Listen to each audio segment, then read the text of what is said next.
روجه منو دل بولی دل شادی چمن بود ها رازی گلی گلشن و نسرین و سمن بود ژن و ژیان دوو بەهای لێک ئاڵاوی گردوونین بەیەکەوە تام و ڕەنگ دەبەخشنە ژیان و بوون.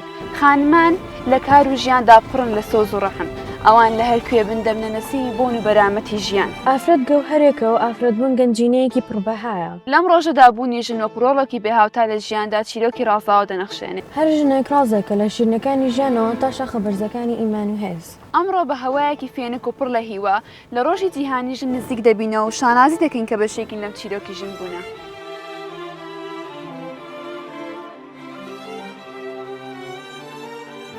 با بەختێژیان بە ڕەنگەکانی خۆشەویستی و بەیەکەوە بوون بەهێز بکەین و هەنگاو بنێنە ناو دنیایەکی پڕ بە کسانی و دادپەروەری. ڕۆژی جیهانی ئافرەتانتان پیرۆز بێت. اسکی لخمام زادی در و دشت و دمن بود فارغ لجفام راوچی و لمدار همیشه پیشنگرد